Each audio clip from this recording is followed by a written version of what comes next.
देश का शायद ही कोई राज्य होगा जहां कॉन्ट्रैक्ट में भर्तियां नहीं होती हैं। पहले जल्दबाजी में कम सैलरी में अलग अलग विभागों में सरकार कॉन्ट्रैक्ट में भर्तियां करती है, फिर सालों तक वो कर्मचारी उसी सैलरी पर काम करते रहते हैं, उनकी नौकरी भी पक्की नहीं होती है। ठेके पर सरकारी भर्तियों में बड़ा शोषण, इससे ज्यादा बुरा और कुछ नहीं हो सकता। हिंदी पट्टी के ऐसे कई राज्य हैं जहां ऐसे कर्मचारियों के आंदोलन की खबरें आती रहती हैं, खासकर चुनाव के वक्त। लेकिन इन सब के बीच एक राज्य के मुख्यमंत्री ने एक ऐसा फैसला लिया है जो तमाम राज्यों के मुख्यमंत्रियों के लिए एक मिसाल है।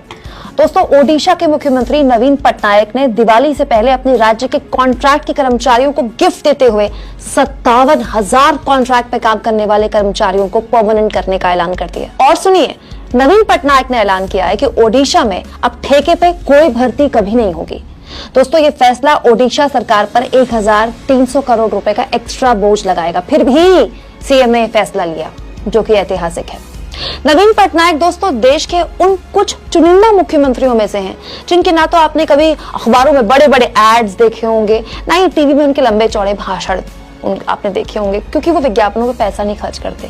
बिना किसी शोर शराबे के पिछले 22 सालों से नवीन बाबू ओडिशा को एक बीमार राज्य से देश के सबसे तेजी से आगे बढ़ने वाले राज्यों में से एक बना रहे हैं। जब भी कोई बेस्ट सीएम वाला डेटा निकल कर आता है, कोई भी एजेंसी ऐसा कोई रिसर्च करती है ना, नवीन पटनायक नंबर 2, नंबर 1 और नंबर 3 की लिस्ट में से एक होते हैं। दोस्तों, जब भी कोई नेता 22 सालों तक मुख्यमंत्री जैसे पद पर रहता है ना, तो उसमें घमंड आ जाता है, अहंकार आ जाता है, वो जनता से दूर हो जाता है। ये होता है, हर किसी के साथ होता है। लेकिन नवीन पटनायक ने ऐसे किसी अवगुण को खुद को छूने भी नहीं दिया। क्या आप जानते हैं, नवीन पटनायक शायद देश के इकलौते ऐसे मुख्यमंत्री हैं जो अपने राज्य की भाषा नहीं बोल सकते, नहीं आती उनको बोलनी, लेकिन उससे ऊपर जाकर नवीन पटनायक ने अपने राज्य के लोगों के मन की बात समझी और पूरी तरह से कॉन्ट्रैक्ट भर्ती ही अपने राज्य में खत्म कर दी। दोस्तों, ज्यादा पुरानी बात नहीं है जब प्रधानमंत्री नरेंद्र मोदी ओडिशा गए और नवीन पटनायक सरकार से बात की और कहा कि एक चक्रवाती तूफान आने वाला था ओडिशा, उसको लेकर बातचीत हुई पीएम मोदी और सीएम नवीन पटनायक की। और पीएम मोदी ने कहा कि केंद्र सरकार आपको 500 करोड़ रुपए की मदद देती है। पीएम ने ऐलान किया और अगर आपको जरूरत होगी तो हम आपको और मदद देंगे। जानते हैं जवाब में सीएम नवीन पटनायक ने क्या कहा पीएम मोदी को?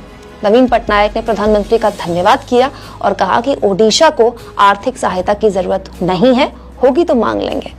दोस्तों, अपने राज्य में कॉन्ट्रैक्ट पर काम करने वाले कर्मचारियों को जितना पैसा खर्च करके नवीन पटनायक ने नियमित किया है ना, उतना तो हिंदी पट्टी वाले राज्यों की सरकारें अपने प्रचार में चैनलों और अखबारों में बांट देती है। इन सब के आगे नवीन पटनायक एक मिसाल है, जिन्होंने बस अपने फैसलों के बूते 22 साल तक सीएम रहने के बावजूद अपनी लोकप्रियता बनाए रखी। पॉलिटिक्स हो तो ऐसे ही।